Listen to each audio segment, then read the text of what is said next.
Hola, buenos días a todos. Hoy nos encontramos en un nuevo capítulo de una muy interesante entrevista. Esta vez tenemos un muy interesante tema que es la historia del registro del sonido. Para este tema tengo cuatro invitadas muy especiales, Tomasa, Emilia, Casey y Delfina, que nos van a contar un poco acerca de esto.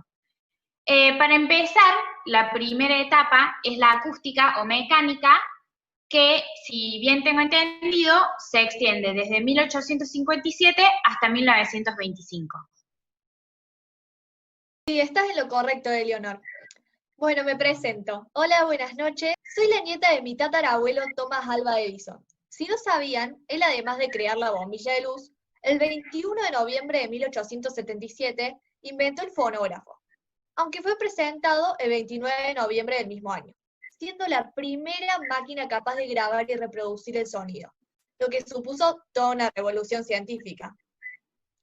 Aunque este no fue el propósito inicial de mi abuelo, él lo había ideado como máquina para el dictado, libros sonoros para ciegos o para grabaciones de familia. Como pueden ver en la pantalla, en la foto, presentaba como rasgo más característico su cilindro de acero, que permitía reproducir los sonidos grabados en todas las casas. Un dato interesante para agregar es que la primera grabación registrada, cuando mi abuelo, Thomas Edison, recibió en un corderito, escrita por Sarah Josepha Hale en 1788. Muy interesante, no tenía ese dato. Bueno, me presento. Yo soy Emilia Berliner, la nieta del creador del disco de vinilo, Emil Berliner. Él lo creó en el año 1888 y este fue el medio principal utilizado para la reproducción de música hasta fines del siglo XX. Para poder reproducirlo necesitamos un gramófono, que lo creó también mi abuelo en 1887, y este fue el resultado de una serie de mejoras del fonógrafo. El primer cantante en la historia en grabar en un disco de vinilo fue Emilio Caruso, y lo hizo en 1902. Su disco Vesti la Yuba, el cual fue muy vendido y fue conocido como el artista más importante de su época. Bueno, chicas, muchas gracias por su aporte. Si me permite, también quería agregar que en esta era la música más escuchada eran óperas y sinfonía, y también se empezaba a escuchar lo que hoy es llamado el jazz. La siguiente era que tenemos en esta historia es la era eléctrica, que se extiende desde 1925 hasta 1945. En esta era, en 1925, los discos se empiezan a grabar de forma eléctrica y sustituyen a esta forma mecánica, que es la etapa anterior. En esta era se inventa el tocadiscos, que es como dice su nombre, es una reproducción de discos de forma eléctrica, que es la evolución del fonógrafo. Este tocadiscos tenía muchas ventajas que en la era mecánica no teníamos, como por ejemplo, se podía controlar el volumen de lo que se reproducía, se podían manejar sonidos graves y agudos, y tenía mejor calidad que en la otra era. La siguiente era que tenemos es la era magnética, que se extiende desde 1945 hasta 1975. Delfina. Bueno, hola, yo soy la actual jefa de la empresa Philips, que fue la creadora del reconocido Compact Cassette, que fue creado en 1962. Este consiste en dos carretes en miniatura en los cuales se pasa una cinta magnética y las partes de este cassette se encuentran dentro de una caja protectora de plástico. La cinta tiene disponibles dos caras, una A y una B, lo cual le da una duración de almacenamiento de 30 a 120 minutos. Este formato fue ampliamente utilizado desde los principios de 1970 hasta la década de 1990. La primera canción que fue grabada en un cassette fue Out Clar de la Lune, interpretada por un soprano anónimo.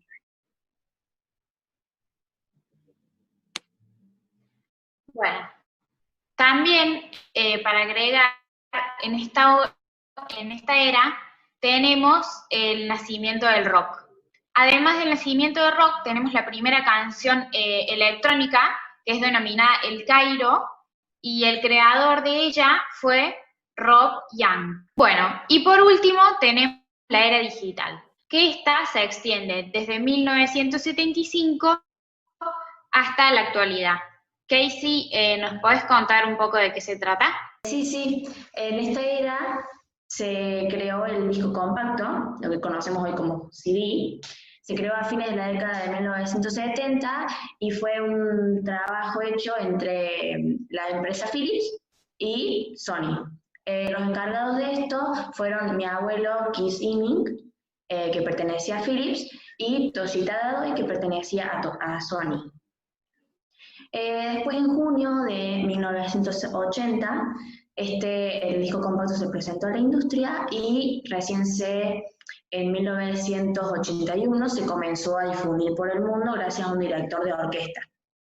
Los primeros títulos que fueron grabados en estos discos en Europa fueron la Sinfonía Alpina de Richard Strauss, los valses de Frédéric Chopin, que están interpretados por un pianista chileno, y el álbum The Visitors de ABBA.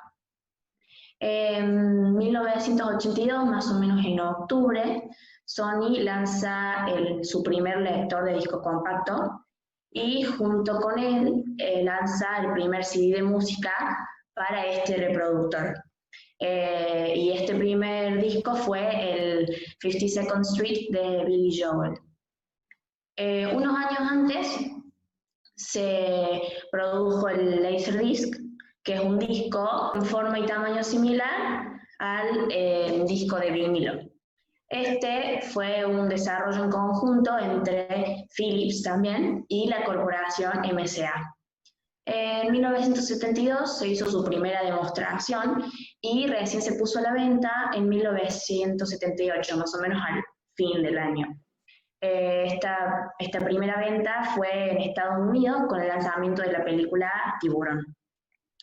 El Laserdisc se caracterizó porque tenía una calidad bastante superior a la del VHS que en ese momento se utilizaba y no se desgastaba ni sufría deterioros como pasaba con el VHS. Entonces, de alguna forma, comenzó a reemplazarlo.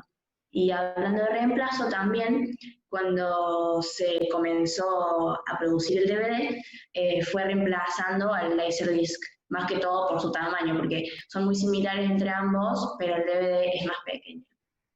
Bueno, otro invento interesante para mencionar sobre esta era es el MP3. Este fue creado en 1983 por una empresa alemana, Fraunhofer Hasselhoff. Este era un estándar para la comprensión del audio que hace que cualquier archivo de música sea más pequeño, pero sin ninguna pérdida de calidad. Actualmente es utilizado en todos los aparatos electrónicos. En 1995 recién se usó la extensión de MP3, pero luego, más tarde, en 1997, se crea el primer lector de MP3 exitoso. Bueno, en la actualidad utilizamos aplicaciones como son, por ejemplo, Spotify o YouTube, que estas fueron fundadas, en el caso de Spotify, en 2006 y en el caso de YouTube en 2005. Otras aplicaciones que usamos mucho en la actualidad o que se utilizan mucho son Apple Music, Google Play Music, SoundCloud y Deezer. Todas estas funcionan similarmente, ya que suelen ser gratuitas, pero si querés tener algo premium, como por ejemplo para descargar las canciones, tenés que pagar. Y lo bueno de estas es que podés escuchar en el celular, en la compu, en el televisor, donde vos quieras. Y por último, los artistas con más singles vendidos en la era digital, tenemos en el primer puesto a Rihanna con su canción We Found Love, en segundo puesto a Taylor Swift con su canción Shake It Off, en tercer puesto a Katy Perry con su canción Firework, y en cuarto puesto a Justin Bieber, que se destacó con su canción Baby, que es la más escuchada. Bueno, y esto fue todo por hoy. Muchas gracias, chicas, por presentarse y por brindarnos esta información. Y muchas gracias a la gente que está del otro lado y nos está viendo. y nos vemos en un próximo capítulo de entrevista.